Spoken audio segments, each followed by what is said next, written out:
নমস্কাৰ, ৰিংকুমণি ক্ৰিয়েশ্যনৰ ব্লগলৈ আপোনালোকক পুনৰবাৰ স্বাগতম জনাইছোঁ। মই আজি সৰিয়হ দি শ'ল মাছৰ জোল বনাবলৈ লৈছোঁ।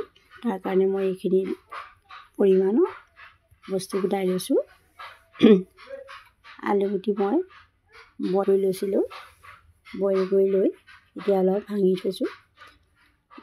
সৰিয়হ দিয়া হেৰিয়াত বিলাহী দি মাছৰ জোলটো খাই ভালেই লাগে। আলুগুটি নিদিলেও হয়, কিন্তু ল'ৰাটোৱে আলুগুটি দিবলৈ ক'লে সি আলুগুটি খাই ভাল পায়। এতিয়া মই কেৰাহীখন গৰম হোৱাৰ পিছত তেল দিয়াৰ পিছতে এয়া জলকীয়া দিলোঁ। জলকীয়া দিয়াৰ পিছতে মই এয়া পিঁয়াজ দিছোঁ। সকলোৱে বনোৱাৰ আইটেমটো বেলেগ বেলেগ নহয় জানো? এনেদৰে আপোনালোকে বনাই খাই চাবচোন। মই কোৱাৰ ভাগে খাই কিন্তু বহুত টেষ্টি হৈছিলে দেই। খোৱাৰ পিছতহে মানে এতিয়া ভিডিঅ'টো মই এডিটিং কৰিছোঁ। আপোনালোকে মোৰ কাপোৰৰ ভিডিঅ'খনো বহুত মৰম চেনেহ দিছে, সেইবাবে মই মাজে মাজে এনে ৰেচিপিও দিওঁ। কাপোৰো বনাই আছোঁ, দিম বাৰু ভিডিঅ'। এতিয়া এয়া পিঁয়াজ জলকীয়া ৰঙচুৱাৰ পিছতে এয়া পটাত পিচি থোৱা নহৰু আদাখিনি দিম। আপোনালোকে ভিডিঅ'টো সম্পূৰ্ণকৈ চাব বুলি মই আশা কৰিলোঁ। আপোনালোকৰ মৰম চেনেহ আদৰ পালে মই অকণমান আগুৱাই যোৱাত সহায় কৰিব। এতিয়ালৈকে যদি আপোনালোকে মোৰ চেনেলটো ছাবস্ক্ৰাইব কৰে, প্লিজ ছাবস্ক্ৰাইব কৰিব, লাইক কৰিব, কমেণ্ট কৰিব, শ্বেয়াৰ কৰিব। ইয়াতে মই হালধিখিনি দি দিছোঁ। দেখিছে আপোনালোকে। কেৰাহীখন কিন্তু মন নকৰিব, এতিয়া ঘৰত সদায় বনোৱা কেৰাহী। এতিয়া মই বিলাহীখিনি কিন্তু মিক্সিত পিছি লোৱা নাছিলোঁ দেই, সৰু সৰুকৈ কুটি লৈছিলোঁ। মিক্সিখিনি দিবলৈ ভাবিছিলোঁ, সেইটো মানে কাৰেণ্টটো গুচি গ'ল। ইনভাৰ্টাৰত দিবলৈও ভয় লাগিলে। হ'লেও এনেকৈও দিব পাৰি বাৰু, সৰু সৰুকৈ মিহি মিহিকৈ। এয়া বিলাহীখিনি ভাগি গৈছেগৈ, দেখিছে। এই বিলাহীখিনি ভগাৰ পিছতে এয়া মিক্সিত পিচি থোৱা সৰিয়হখিনি দি দিছোঁ। সৰিয়হখিনি মই অকণমান পানী দি তিয়াই দিছিলোঁ অৱশ্যে দেই, পিছাৰ পিছত গৰম পানী দি। এতিয়া এয়া লগালগ উতল আহিলেই, অলপ এই গ্ৰেভি টাইপৰ হ'লেই, তাৰপিছতে লৰাই দিয়াৰ পিছতে মই এয়া আলুগুটি ভাঙি থোৱা আলুগুটি অলপ দি দিছোঁ।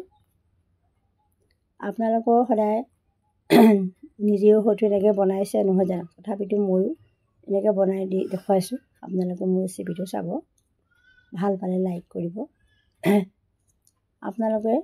আপোনালোকে মোক যেনেদৰে কাপোৰৰ ভিডিঅ'ত বহুত মৰম চেনেহ দিছে, এনেদৰে মোৰ ৰেচিপিটো দিব বুলি মই আশা কৰিছোঁ। মই ৰেচিপিটো মানে ইমান এটা হেৰি নহয় আৰু, মানে দিম বুলি এইম লোৱা নাছিলোঁ, কিন্তু মোৰ কাপোৰৰ ভিডিঅ'টো এইম আছে পূৰা। মই এনেকৈ আগুৱাই যাম বুলি ভাবিছোঁ, আপোনালোকো দেখাম বুলি ভাবিছোঁ। দিয়াৰ পিছত এয়া নিমখ এড কৰি দিছোঁ। সৰিয়হ আলু বিলাহী দিয়াৰ পিছতে এয়া মানে জোখমতে নিমখ আন্দাজ কৰি দি দিয়া হৈছে। মাছত বাৰু ফ্ৰাই কৰি দিয়া হৈছিলে। এতিয়া কৰি থোৱা গৰম পানীখিনি দি দিছোঁ।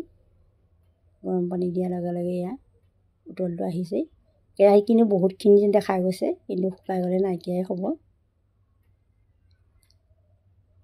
এয়া উতল আহিলেই, উতল অহাৰ লগে লগে এয়া ফ্ৰাই কৰি থোৱা শ'ল মাছ দি দিছোঁ। ল'ৰাটোলৈ বেলেগকৈ ফ্ৰাই কৰি থৈছোঁ, সি ফ্ৰাই কৰা খাই ভাল পায়। জোলত দিয়া মানে মাছ খাই বৰ ভাল নাপায়। এনেদৰে মই এই দেওবৰীয়াৰ আপোনালোকৰ আইটেমটো দেখালোঁ। এই ৰেচিপিটো বনোৱা আজি কেইবাদিনো হ'ল, কিন্তু মই এডিটিং কৰাহে দেৰি হৈছে। দেখিছে ইমান দেখিবলৈ ধুনীয়া হৈছে মানে কালাৰটো। বিলাহীখিনি কিন্তু মিক্সি দিলে ভাল আছিলে বাৰু, হ'লেও আৰু বেয়া হোৱা নাই বাৰু। এতিয়াও সেই সিজি গৈছেগৈ।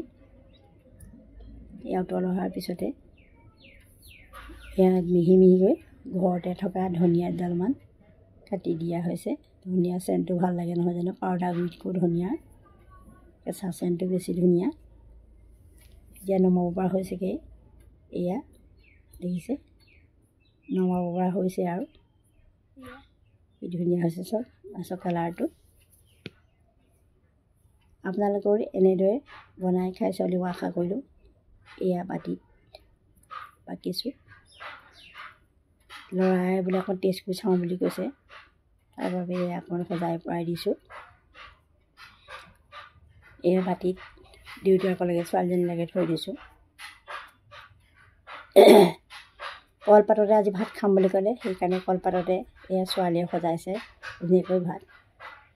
মোৰ ভিডিঅ'টো চাই ভাল পালে লাইক কৰিব, কমেণ্ট শ্বেয়াৰ কৰিব, ছাবস্ক্ৰাইব কৰিব। আজিলৈ আহিছোঁ, পুনৰ নতুন ভিডিঅ' লগ পাম। ধন্যবাদ।